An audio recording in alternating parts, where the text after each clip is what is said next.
주목세 오신 여러분들을 환영하고 축복합니다. 하나님께서 또 새로운 날을 허락하셨는데요. 새로운 날에 걸맞는 새로운 은혜로 오늘 하루 우리 인생을 지켜줄 믿습니다. 오늘은 이재앙이라는 제목을 가지고 출애굽기 8장 16절부터 19절까지 말씀을 좀 살펴봤으면 좋겠습니다. 우리 15절과 16절 말씀 같이 한번 읽어볼까요? 그러나 바로가 숨을 쉴 수 있게 됨을 보았을 때에 그의 마음을 완강하게 하여 그들의 말을 듣지 아니하였으니 여호와께서 말씀하신 것과 같더라. 여호와께서 모세에게 이르시되 아론에게 명하기를 내 지팡이를 들어 땅에 티끌을 치라 하라. 그것이 애굽 온 땅에서 이가 되리라. 그러나 바로가 숨을 쉴 수 있게 되었을 때 이렇게 되어 있습니다. 하나님께서 모세를 보내서 바로에게 이스라엘 백성들을 내보내라고 이야기하죠.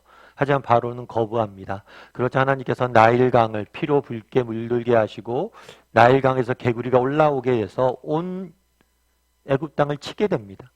그럼에도 불구하고 바로는 회개하지 않죠. 그러자 이제 또 세 번째 재앙을 내리게 돼요. 그 재앙은 이예요, 이. 그런데 재밌는 것은 오늘 본문에 이렇게 표현됐죠. 그러나 바로가 숨을 쉴 수 있게 됨을 보았을 때 바로가 계속해서 그럽니다. 재앙을 내리면 알았다 내가 들어줄게 하다가 재앙이 사라지면 또다시 거부하고 그런 일을 계속해서 반복해요. 그렇게 반복하게 된 계기가 뭐예요? 숨을 쉴 수 있게 됨을 보았을 때. 참 이 말이 많이 와닿더라고요. 우리도 이런 경우들이 많죠. 정말 언제 인생의 문제를 만납니다. 문제를 만나면 정말 하나님 살려주세요. 도와주세요. 하나님 이제 내가 다르게 살게요. 이제 잘 살게요. 이렇게 기도합니다. 그런데 문제가 해결되면 어떻게 되죠? 이전의 마음은 다 잊고 과거로 돌아가는 경우들이 많게 돼요. 이제 좀 나았다는 거죠. 이제 좀 건강해졌다는 거죠. 제가 아는 후배가 있어요.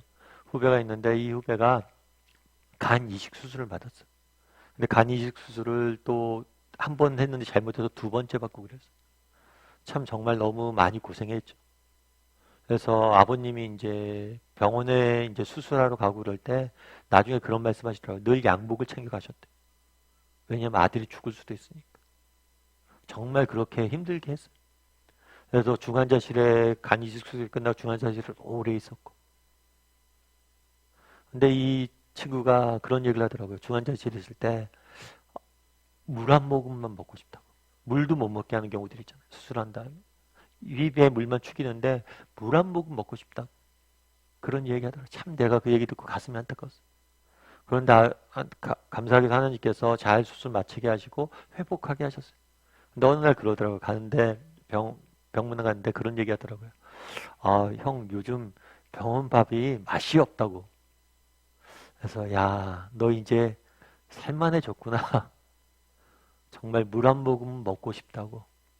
그래서 이제 밥 투정할 정도로 네가 건강해졌구나. 이런 이야기를 했어요. 그렇죠. 인간이란 게 그래요. 우리가 정말 자주 잊어요. 정말 인생의 문제가 어려움이 막 있었을 때 그거 매달리잖아, 하나님 앞에.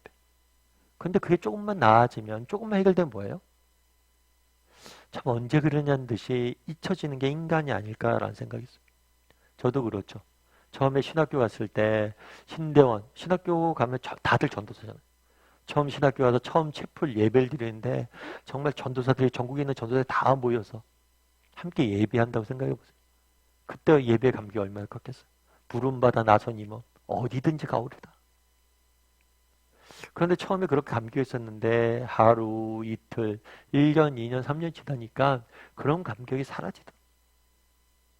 참 인간이 어쩔 수가 없구나. 그래서 참 초심을 유지하는 것, 그것이 정말 중요한 것 같아요. 잊지 않는 것, 기억하는 것. 오늘 본문에 뭐라고 이야기해요? 바로가 숨을 쉴 수 있게 됨을 보고 정말 그땐 죽겠다 싶었을 때는 하나님 제가 잘못했습니다 이야기하는데 조금 나아지자 뭐예요? 다른 말을 하는 거. 우리도 늘 기억했으면 좋겠어요. 초심을 잃지 않았으면 좋겠어요. 내가 예수를 처음 믿었을 때, 정말 내가 우리 자녀를 처음 낳았을 때, 정말 내가 회사를 처음 들어갔을 때, 내가 공부를 처음 시작했을 때, 정말 사랑하는 사람들 처음 만났을 때 그 기쁨들, 그 초심들 잊지 않았으면 좋겠어요. 어쩌면 우리의 가장 큰 문제는 뭐예요? 이것들 있는 거. 그래서 바라기는 우리 다음의 식구들이 날마다 이 초심을 기억할 수 있는 사람이 되었으면 좋겠어요. 그런데 오늘 본문에 보면 첫 번째 재앙이 나을 재앙이고 두 번째 재앙이 개구리 재앙이에요. 세 번째 재앙은 뭐냐면 이 재앙이에요. 이. 그런데 이게 어떤 동물인지 어떤 해충인지 정확히 알 수가 없어요. 분명히 이라고 표현됐지만 어떤 곤충인지 알 수가 없어요. 다만 이 이라는 게 해충, 해로운 곤충임에 틀림이 없어요. 그런데 여기서 중요한 건 이 해충과 관련된 게 아니에요. 뭐라고 되어 있냐면 내 지팡이를 들고 땅에 티끌을 치라. 그러면 그것이 이가 될 것이다. 그래서 이 재앙이긴 하지만 뭐와 관련된 재앙이냐면 땅과 관련된 재앙. 당시 애굽 사람들은 게브라는 흙을 게브라는 신의 이름을 붙여서 섬기고 있었어요. 땅을 섬기고 있었어요. 왜냐하면 그 당시에는 가장 중요한 게 농업이잖아요. 우리가 이렇게 먹고 마시고 살 수 있다는 게 땅, 좋은 땅이 있어서 이렇게 가능한데 이 좋은 땅은 누가 관리하느냐? 게브라는 신이 우리에게 주었다라고 이야기하는 거예요. 그런데 그렇지 않다는 거예요. 정말 너희가 게브라는 신을 섬기고 이 게브라는 신이 섬기는 신이 너희의 삶의 터전을 주고 너희의 삶을 주관하고 너희의 삶의 축복을 허락하는 것 같지만 그렇지 않다는 거예요. 우리의 삶의 터전이 되신 분은 하나님이시고 우리의 삶을 주관하시고 우리 삶을 인도하시는 분은 하나님이심을 보여준 거예요. 그럼 우리는 어떨까요? 우리는 혹시라도 이 땅을 섬기고 있는 사람들이 아닙니까?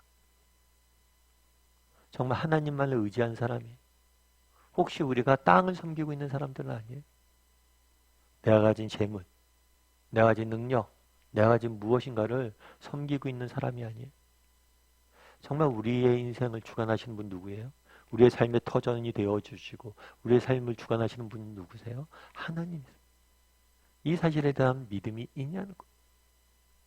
티마스라는 미국 건축 설계회사가 있어요. 이 티마스라는 건축 설계회사는 미국 사람들이 젊은이들이 가장 가고 싶은 회사 중에 하나로 꼽히기도 했습니다. 그만큼 인기 있는 회사예요. 근데 이 티마스라는 회사는 하형록이라는 분이 회장님이 이끌고 있는데 이분은 굉장히 믿음이 좋으신 분이에요. 그래서 어떻게 하면 믿음 가운데 정말 하나님이 주신 지혜 가운데 이 회사를 운영할 수 있을까 이렇게 고민하고 세워가는 분이세요.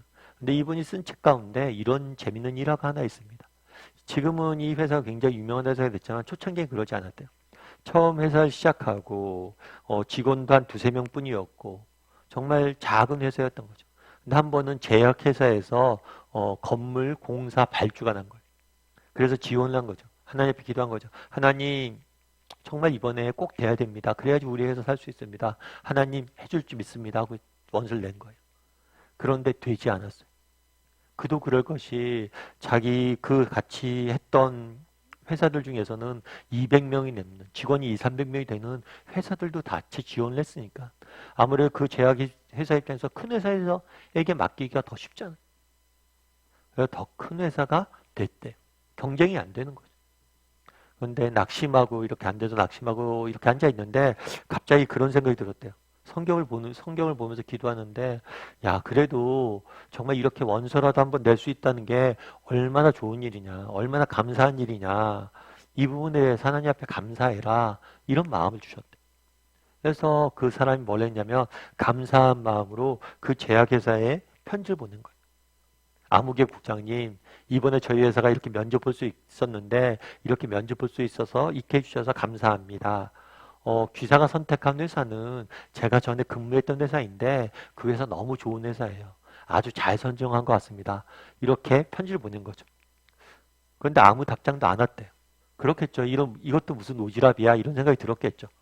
아무 답장도 안 오고 시간이 흘렀어요. 근데 재밌는 것은 그렇게 시간이 흐른 다음에 1년 뒤에 그 제약회사에서 연락이 온 거예요. 연락이 왔는데 이번에 자기네들이 조그만 공사를 시작을 한다고.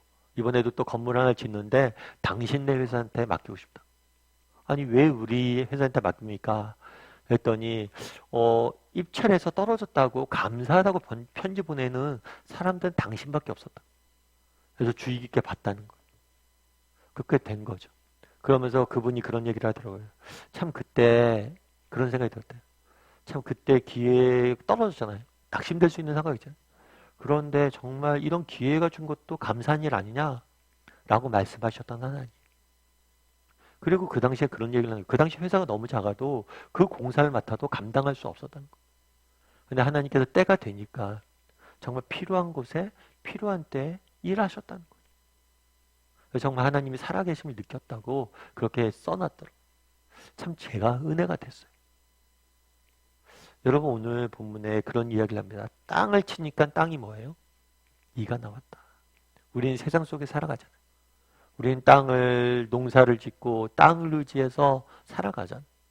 근데 이 땅을 주장하시는 분이 누구예요? 우리 하나님. 우리의 일터를, 우리가 사는 세상을 주관하시고 인도하시고 삶의 터전을 지키시는 분이, 만드시는 분이 누구예요? 하나님. 이 사실을 신뢰했으면 좋겠어요. 그리고 어떤 형편, 어려움 중에서도 낙심하지 않았으면 좋겠어요.